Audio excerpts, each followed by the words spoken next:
दोस्तों, स्वागत है एक बार फिर से आप सभी का हमारे स्वतंत्र क्लास टीटी चैनल पर। और दोस्तों, मैं हूं आपका ब्रजेश सर।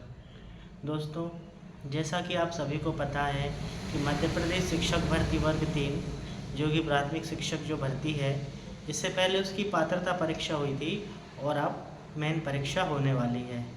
तो दोस्तों, आपके पास वैसे देखा जाए तो लगभग 45 दिन का समय है। और दोस्तों, आपने एक चीज़ भी देखी होगी कि अभी जो सिलेबस आया है वो पूरा का पूरा नया है। अभी समस्या ये है कि हमें 45 दिन में किस तरह से पढ़ें कि हमारा सिलेक्शन हो जाए, हमारी एक सीट पक्की हो जाए। तो दोस्तों देखिएगा, मैं आपको दिखाता हूँ कि आप इस तरह से तैयारी करेंगे। ये देखिएगा दोस्तों। तो दोस्तों, ये रहा सिलेबस जैसा कि आप देख पा रहे हैं। इसमें कुल मिलाकर 5 पोर्शन है। जैसे कि आप देख पा रहे हैं, हिंदी है, अंग्रेजी है, गणित है, विज्ञान है और सामाजिक विज्ञान है। अब मैं आपको एक एक करके बताऊंगा कि किस पोर्शन से कितने क्वेश्चंस आएंगे। तो जैसे कि हिंदी है आपकी 15 नंबर की रहेगी, अंग्रेजी 15 नंबर की रहेगी, गणित 20 नंबर का रहेगा, विज्ञान 30 नंबर की रहेगी और सामाजिक विज्ञान 20 नंबर का रहेगा। इसी तरह से कुल मिलाकर आपके 100 प्रश्न इस परीक्षा में आएंगे। और जो परीक्षा की जो अभी दिनांक है, जो अभी संभावित दिनांक है, वो 31 अगस्त रविवार से प्रारंभ हो रही है। तो कुल मिलाकर दोस्तों आपको 2 घंटे का समय मिलेगा, मतलब 120 मिनट हैं और 100 आपके पास क्वेश्चन है। तो इसमें घबराने की कोई भी आवश्यकता नहीं है, समय की काफ़ी समय है आपके पास। और हम एक बार पद की संरचना और देख लेते हैं। 10,150 जो पद हैं ये एसईडी के हैं, स्कूल एजुकेशन डिपार्टमेंट के, और 2,939 पद हैं ट्राइबल डिपार्टमेंट के। तो कुल मिलाकर 13,089 पद हैं। और जैसा कि आप देख सकते हैं कि ये सिलेबस है जो पूरा का पूरा नया है। तो इसमें टेंशन लेने की कोई बात नहीं है कि सिलेबस नया है, क्योंकि सिलेबस सिर्फ आपके लिए नया नहीं है, सिलेबस तो सबके लिए नया है। ठीक है, तो दोस्तों घबराने की कोई भी आवश्यकता नहीं है। अब मैं आपको कुछ ट्रिक बताऊंगा जिसमें कि आप कम समय में अपनी अच्छी तैयारी कैसे कर सकते हैं। क्योंकि कुछ जो ट्रिक हैं मुझे भी किसी ने बताई थी। देखिए दोस्तों, पढ़ तो सब रहे हैं, लेकिन सिलेक्शन उसका ही होता है जिसके पास कुछ स्पेशल है। तो आइए चलते हैं, मैं आपको बताता हूँ कि आपको किस तरह से तैयारी करना है। तो जैसा कि मैं आपको बता रहा था कि सिलेबस नया है, लेकिन ये जो सिलेबस है ये सिर्फ आपके लिए नया नहीं है दोस्तों, ये जितने भी कैंडिडेट्स हैं सभी के लिए नया है। तो हम किस तरह से पढ़ें कि हमारा सिलेक्शन हो जाए। तो दोस्तों, जो जो चीज़ें मैं आपको बता रहा हूँ, चाहे तो आप एक पेन कॉपी ले लें, ठीक है, और पेन कॉपी में नोट डाउन करते जाएं। ठीक है दोस्तों, तो देखिएगा। तो दोस्तों, मैं आपको बता रहा था कुछ ट्रिकों के बारे में कि आप अगर वो ट्रिक फॉलो करेंगे तो आप किस तरह से आपका सिलेक्शन ले सकते हैं। तो आप इन ट्रिकों को कृपया करके नोट डाउन कर लीजिएगा। सबसे फर्स्ट में मैं आपको बताना चाहूँगा कि आप एनसीईआरटी पढ़िएगा। एक बार आप एनसीईआरटी पूरा का पूरा रीड कर लीजिएगा। ठीक है दोस्तों, क्योंकि अगर आपने एनसीईआरटी रीड कर ली, और एनसीईआरटी आपको 12 तक की रीड करना है, जैसे कि क्लास 1 से लेकर 2 तक। और एक जो पोएम है उसका नाम है आलू मिर्ची चाय जी कौन कहाँ से आया जी। जैसा कि जब मैंने पेपर दिया था दोस्तों, तो मेरे को भी एक क्वेश्चन आया था कि सोयाबीन कहाँ से आया है। तो रहती तो ये छोटी छोटी चीज़ें हैं, लेकिन सबसे ज़रूरी चीज़ है कि हमें पता होना चाहिए। और एक क्वेश्चन मेरे पास आया था कि हम जो किसान जो यूरिया यूज़ करते हैं, जो किसान यूरिया है, ये कौन सी कंपनी का है। तो बेसिकली मेरे को तो बहुत अच्छे से पता था कि ये किसान फर्टिलाइजर्स का है, तो मैंने आपको लगा दिया, इसका सही आंसर मैंने लगा दिया था। और अभी मैं आपको बता दूं कि मैं खुद एक शिक्षक हूं, वर्ग 3 में मध्य प्रदेश शासन के अंतर्गत 2023 से मेरी ज्वाइनिंग है। इससे पहले मैंने सीटेट भी 2 से 3 बार क्लियर किया है दोस्तों, और मैंने रीट की परीक्षा भी, जो लेवल 3 का जो राजस्थान का पेपर होता है, वो भी क्रैक किया था। लेकिन उसके बाद मेरा मध्य प्रदेश शिक्षक भर्ती में सिलेक्शन हो गया था, तो फिर मैंने वो वाली ज्वाइन ना करके ये वाली ज्वाइन कर ली थी। अभी करंटली मैं आपको बता दूं कि मैं वर्ग 1 की तैयारी कर रहा हूं इंग्लिश लिटरेचर से। तो दोस्तों मैं आपको बताने जा रहा था ट्रिकों के बारे में। तो सबसे पहले तो मैंने आपको ट्रिक बता दी एनसीईआरटीज़ की, उसको आप पढ़िएगा। अगर आपको बुक मिल जाती हैं तो बहुत अच्छा है, बुक नहीं मिलती हैं तो प्ले स्टोर से आप सर्च कर लीजिएगा एनसीईआरटीज़, और उसमें आपको ऐप मिल जाएंगी और उसमें आपको पूरी की पूरी बुक अवेलेबल हो जाएंगी। तो दोस्तों एनसीईआरटीज़ लगाना बिल्कुल ना भूलें। और हाँ, एक चीज़ का ध्यान रखें कि अगर आप जो नोट्स बनाएंगे तो नोट्स बनाने में बिल्कुल भी समय आपको बेकार नहीं करना है, क्योंकि दोस्तों वैसे भी अब इतना समय है नहीं है, 40 से 45 दिन बचे हैं, और अगर आप नोट्स बनाएंगे तो फिर पूरा का पूरा समय निकल जाएगा। ठीक है दोस्तों।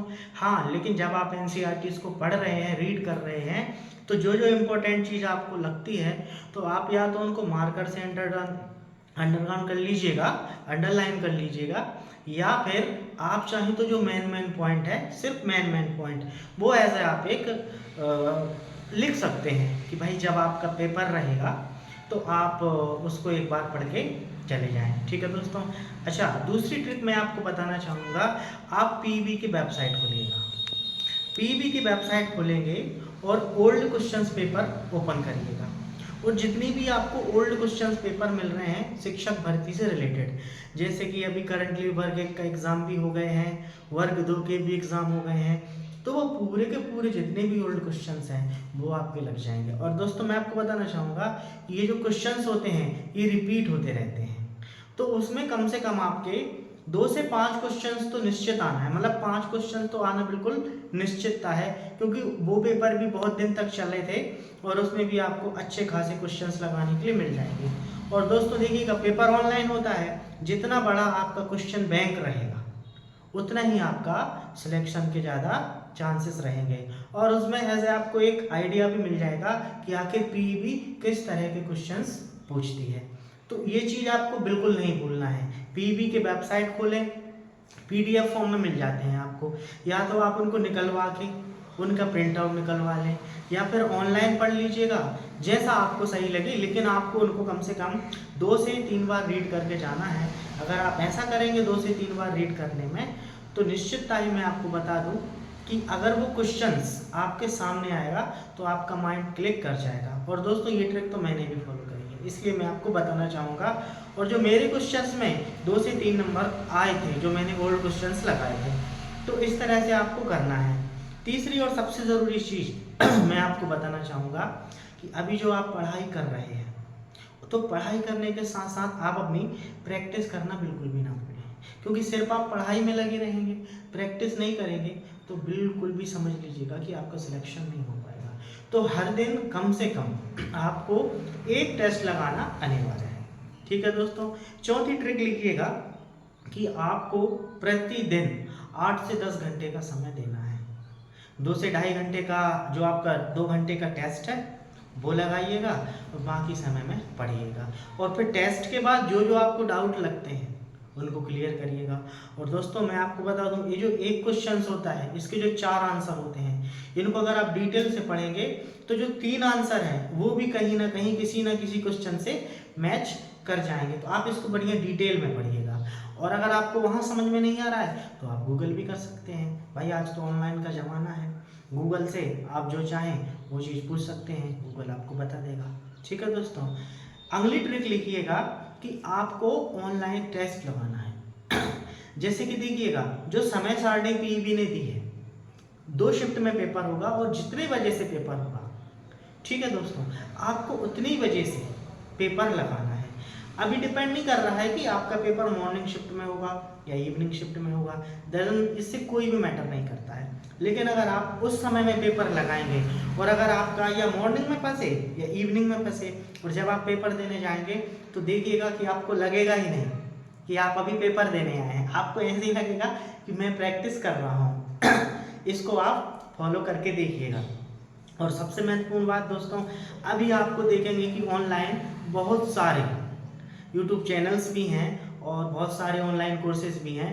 तो मैं आपसे कहना चाहूँगा, ये आपके विवेक के ऊपर डिपेंड करता है कौन से सर से आपको ज़्यादा अच्छा समझ में आता है।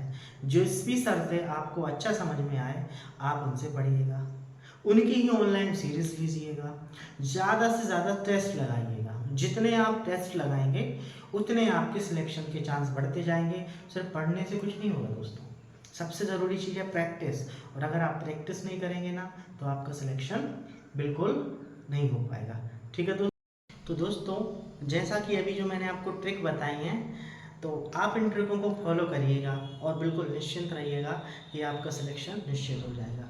और वैसे आपके मन में बहुत सारे डाउट होंगे कि भाई पोस्ट इतनी कम है, क्योंकि गेस्ट को भी 50% का आरक्षण है।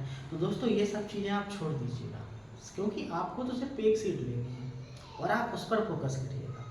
क्योंकि अगर आप ऐसा सोचने लगेंगे तो आपके अंदर एक नेगेटिविटी आ जाएगी और फिर आपका सिलेक्शन नहीं हो पाएगा। तो इन चीज़ों को बिल्कुल दिमाग से निकाल देना है कि भाई कम पोस्ट है या ये है या वो है। आप इस तरह प्रिपरेशन करिएगा कि आपका सिलेक्शन हो जाए। इसी तरह से मैंने भी प्रिपरेशन करी थी। तो दोस्तों आपको ये वीडियो हमारा कैसा लगा, आप एक प्यारा सा कमेंट करके बताइएगा, ठीक है। और इसी तरह के जो भी मेरे पास जो ट्रिक्स आएंगी, जो आइडियाज़ आएंगे, मैं आपके साथ शेयर करता रहूँगा दोस्तों।